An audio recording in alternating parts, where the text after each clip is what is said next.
करेजा नाश्ता आज आम न कंजू नाश्ता हाँ आम कर दे लो फटा ले कि फल फूल खा जा पर्तगाली हाँ राम जी ने ले तो जन्म भरी पुष्प पुष्टान दाने तो फल हाथे। तो आज राम नवमी है और रामनवमी की ढेर सारी शुभकामनाएं सभी मित्रों को। और ये इजले कुंडरा में व्रत करोगे हैं?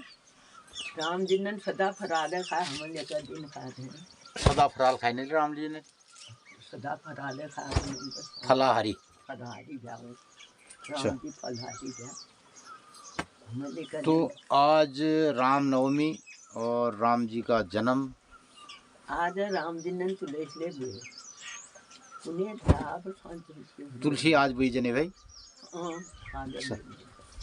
तो मित्रों आज तुलसी का बीज बोया जाता है, यानी कि हम जो तुलसी अपने घरों में पौधे लगाते हैं तो उसके बीज को उसकी मंजरी जो मंजरी बीज बढ़ाई जाए ना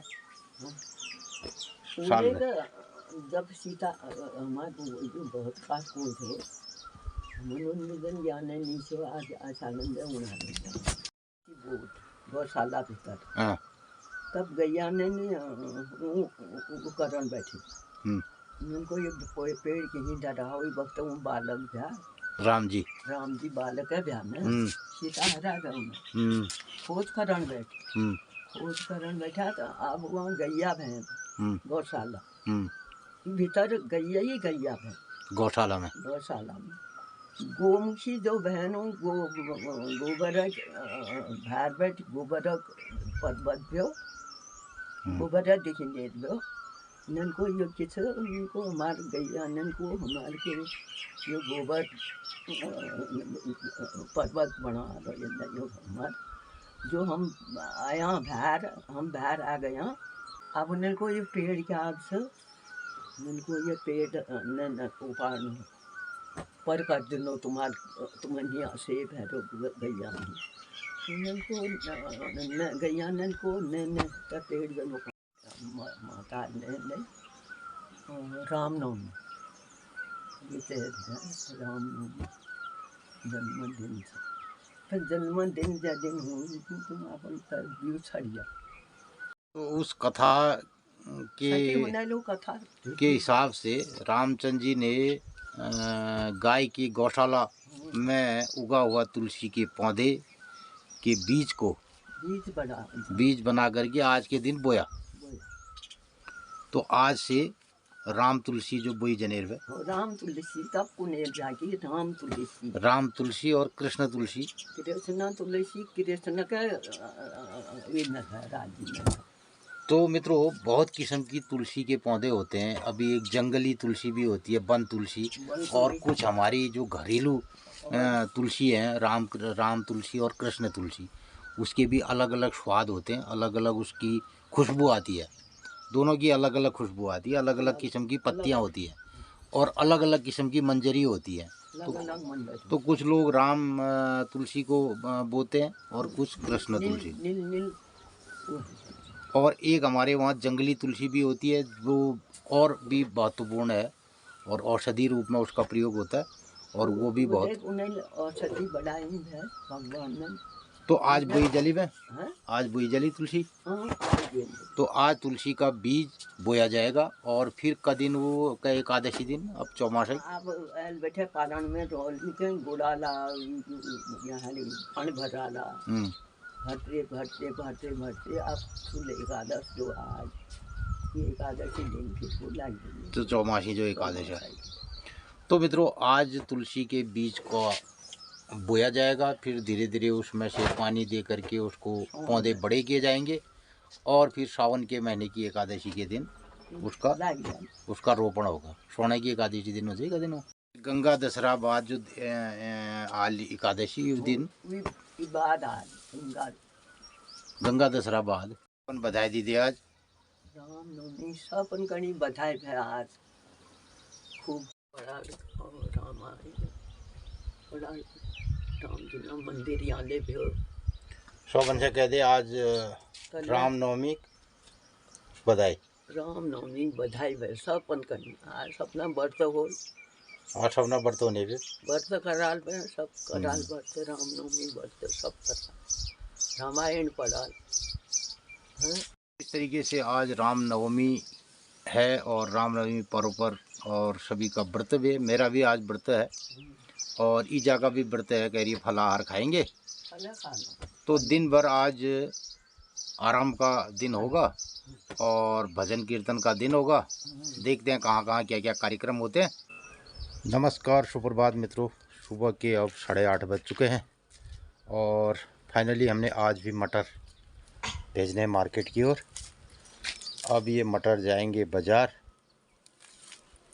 अब एक दिन और हम मटर तोड़ेंगे तो लगभग मटरों की अब समापन हो गया है। बहुत खा दिए हैं, बहुत खिला दिए हैं, बहुत बेच भी दिए हैं। बेचना मस्त मटर तोड़ना है रोज रोज दिखाने हैं तुम्हारा मटरन कुणन कोई मित्र ने मैल को बाजा बोट पे मटर तोड़ना था तुम ले होना बोट लगा रही मैल मटर गाड़ में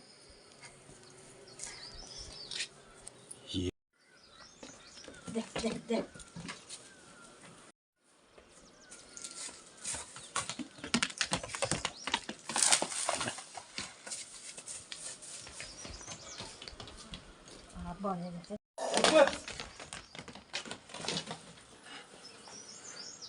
मित्रों नमस्कार सुप्रभात। मु गाँव पहाड़ उत्तराखंड पिथौरागढ़ जिले गंगोली हाट तहसील जजूट गांव जेसूड़ बटी कमला जोशी बुलाना हूँ।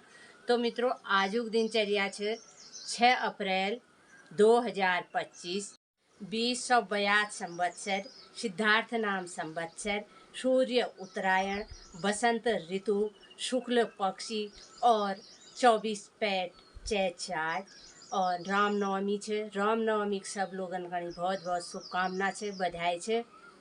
मित्रों हमारे घर बैठी समण में ये मैया मंदिरा देवदार दिखी रोनन बे मैया मंदिर में अष्टमी म्याल है गयो। मित्रों आज रामनवमी छे। हमारे गांव में ले राम मंदिर से कुंड में अल्लाह हम लोग ले जून उल्ले पूछ पाठ करूँ। तो मित्रों भोली है दशें हरियाल है गयो और आज दिनचर्या दगाड़ आप लोग बेल्ले हमारे मंदिर में रंगचुन करो छुरमला मंदिर में ते ब्लॉग देखो। आजुक दिन सब लोगन ही शुभ हो मंगलमय हो। नमस्कार धन्यवाद। तो मैं आपको लिए चलता हूँ आज अपने गांव के छुरमल मंदिर में और देखते हैं वहाँ पर कैसा कार्यक्रम चल रहा है। दिखाई दे रहा हमारा गांव जजूट और उसके ऊपर का ये जंगल बाँझ का। ये रहा गांव के ऊपर में हमारे बाँझ का जंगल और जिसमें अब बढ़िया सी हरियाली आने लग गई और नई कोपलें आ गई बाँझ की और बड़ी ठंडी हवाएं चल रही हैं बाँझ के जंगल की और ये पूरी हरियाली से छा गया है जंगल। ये तो मित्रों ऐसा कोन बाँझा जंगल में टूर आ गए तो अभी इस सीज़न में नई कोपलें आती हैं तो इसे कहते हैं टूर और बाँझ के इनको कहते हैं पालियो। और ये है हमारे गांव का राम मंदिर। ये तो बहुत मित्रों ने बहुत बार देखा है। अब मैं इससे ऊपर जाता हूँ रोड से ऊपर जंगल में। दोपहर का टाइम है लेकिन बहुत ठंडी हवाएं चल रही हैं और बाँझ के जंगल का यही आनंद आता है। ये तो मित्रों ये दिखाई दे रहे हैं बाँझ के बड़े बड़े पेड़। ये है ओक प्रजाति का पौधा। तो बहुत सारी वैरायटियाँ होती हैं ओक की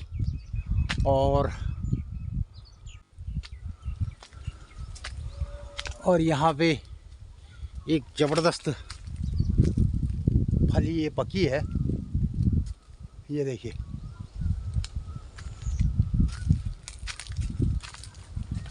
ये हालांकि इसको खाया नहीं जाता है लेकिन ये बहुत ज़्यादा पका है अभी। ये देखिए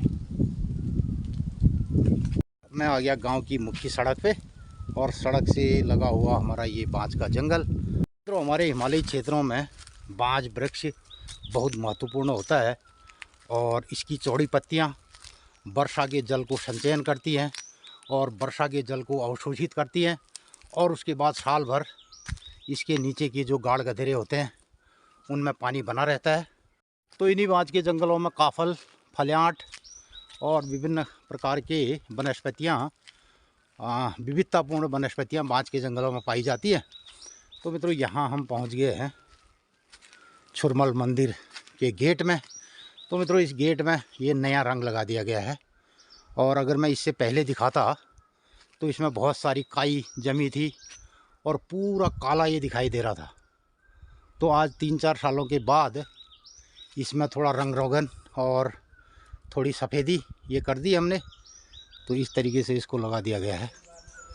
और इसके बाद जय छुरमल देवता। तो मित्रों ये है छुरमल मंदिर। इसका ये जो धर्मशाला है इसमें भी ये लगा दिया हमने चूना। तो इसमें 2-3 दिनों से काम चल रहा है। राजू कितना हो गया? और इधर है छुरमल देवता मंदिर की ये धुनी। तो यहाँ पे नॉर्थ 84 आदि इस धुनी में यहाँ पे लगाए जाते हैं। ये धुनी है, यहाँ पर बहुत सारे पत्ते थे और इन लोगों ने साफ़ कर दिया इसको। और अब ये जो थान है, तो थान इसे कहा जाता रहा है पहले। तो मित्रों हमारे गांव पहाड़ में कुछ पहले मंदिर ऐसा हुआ करते थे जिनको थान, देवी के थान, छुरमल के थान। तो थान में ऊपर गुंबद और जो इस तरीके का नहीं रहा, और इस तरीके के पत्थर और इस तरीके का आकार दिया जाता रहा है पहले। तो यही आकार इसको दिया गया है ये। अब इसमें नीचे सफ़ेदी और ऊपर गुंबद में कुछ इस तरीके का कलर लगाया जा रहा है ये।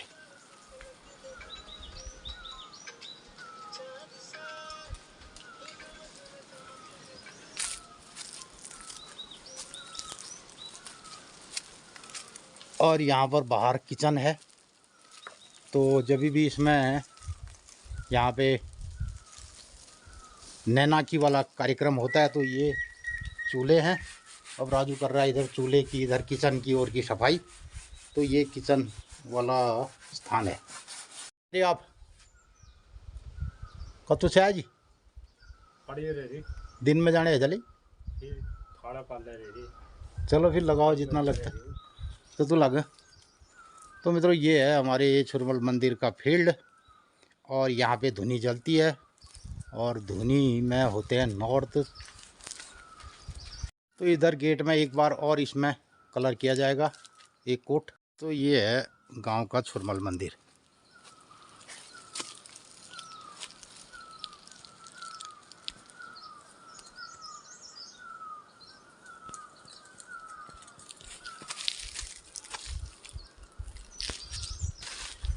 पहले यहाँ पे साल भर में 2 बार नियत टाइम पे 2 या 3 बार तो पूजाएं होती हैं। और उसके अलावा और भी टाइम पे बहुत सारे लोग नॉर्थ 84 ये लगाते आए थे। लेकिन विगत 20-30 सालों से अब गांव पहाड़ में जो पुराने थान, मंदिर और इस तरीके के हैं, अब इनके प्रति लोगों की उतनी भावनाएं नहीं रही। और कदाचित गांव पहाड़ से जो लोग इस तरीके के कार्यक्रमों में शिरकत करते थे, अब वो गांव पहाड़ में आते भी नहीं हैं। और तो मित्रों हमारे उत्तराखंड के प्रत्येक गांव में ये पहले से परंपरा रही है कि गांव के ऊपर जंगलों में और सबसे ऊपर वाले हिस्से में मंदिर, पानी और नौले धारे ये सब एक पहले से रहा है। और इसी तरह हमारे गांव में भी खूबसूरत बांज के जंगल में ये एक सुनहरा स्थल है। तो मित्रों गांव पहाड़ में इन स्थानों में, इन देवालयों में, इन मंदिरों में, और जो स्थानीय हमारे देवता रहे हैं, प्रत्येक गांव की अपनी अपनी रीत परंपरा अनुसार छुरमल देवता, शैम देवता, हरू देवता, नागीमल, भागीमल, कटारीमल, छुरीमल, तो जो 33 कोटि देवी देवताओं का निवास स्थान ये हिमालय कहा जाता है रहा है। तो प्रत्येक गांव की अपनी रीत परंपरा अनुसार तो गांव के ऊपर में जंगल के पास ये सब देवालय लोगों के बनाए होते हैं। और वहाँ पर श्रद्धापूर्वक इन नवरात्रियों में और जब भी हमारी खेतों की फसल होती है और गाय भैंसों से दिनाली होती है तो उसको चढ़ाने के निमित्त और ये सब जंगलों में और इन मंदिरों में उसको चढ़ाया जाता है। और यही सब विधान हमारे दूध दही घी इन मंदिरों में चढ़ाने का मतलब जीव के संरक्षण और जो हमारे वनस्पतियों में लाखों करोड़ों जीवाणु होते हैं जो हमारी प्रकृति के लिए, जो हमारे पर्यावरण के लिए और हमारे उपजाऊ हमारी खेती को बनाने के लिए उनकी महत्ता होती है। तो उनको बढ़ाने के लिए यहाँ पे दूध दही घी और नॉर्थ 84 इस तरीके का आयोजन यहाँ पर किया जाता है और बड़े ढोल धमाऊ के साथ ये कार्यक्रम होते रहे। अब धीरे धीरे गांव पहाड़ में इनकी संख्या और इन अनुष्ठानों की, इन यज्ञों की संख्या हालांकि अब धीरे धीरे कम होती आ गई है, फिर भी हम अपने गांव पहाड़ के इन पौराणिक स्थलों का संरक्षण कर रहे हैं।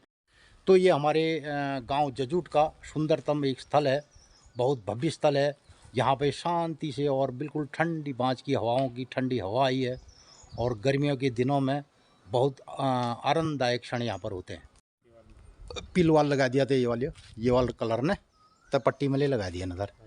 तो किसी ज़माने में लोगों का बड़ा आकर्षण इन स्थानीय मंदिरों के लिए और स्थानीय देवताओं के लिए बहुत ज़्यादा आस्था और बहुत निष्ठा रहती थी और लोग खूब मन्नतें यहाँ पर मांगते थे और अपना जो भी घर में जो भी धिनाली खेती और उससे संबंधित जितना भी हमारे पास अनाज, नई नई फसलें, नई नई सब्जियां बगैर इन मंदिरों में भोग चढ़ाए और बगैर मंदिरों में इनमें नैनाक चढ़ाइए।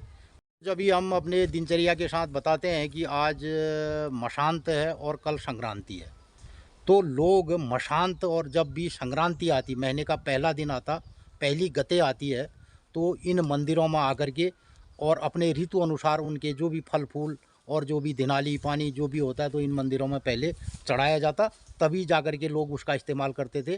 तो आज अब ये उतना सशक्त हमारा विधान नहीं रहा है।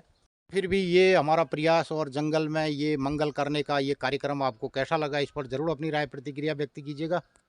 मित्रों, मेरा मानना है कि आज हमारी जो उत्तराखंड में जो हमारी सरकारें हैं, उन्होंने भी ऐसे जो हमारे गांव के पुराने मंदिर और पुराने धार्मिक स्थल और जो यहाँ के 33 कोटि देवताओं के अंतर्गत जितने जंगलों में और जो विविधतापूर्ण ये हमारी लोक संस्कृति रही है, इसको बचाने का प्रयास करना चाहिए और इनके जीर्णोद्धार के लिए सरकारों को आगे आना चाहिए और एक स्थानीय टूरिज़्म का विकास हो और लोग आएँ और जो हमारे प्रवासी मित्र लोग हैं वो भी सब आएँ, तो हमारा एक अंदर हमारे उत्तराखंड के अंदर का जो एक टूरिज़्म है, जो यहाँ के लोकल लोग हैं, जो प्रवासी लोग हैं, वो इन स्थानों पर दोबारा आएँ और उनके बच्चे आकर के देखें ऐसे जंगलों में और अभी गर्मियों के दिनों में यहाँ काफल खाएँ और ठंडे इसमें बैठे रहें।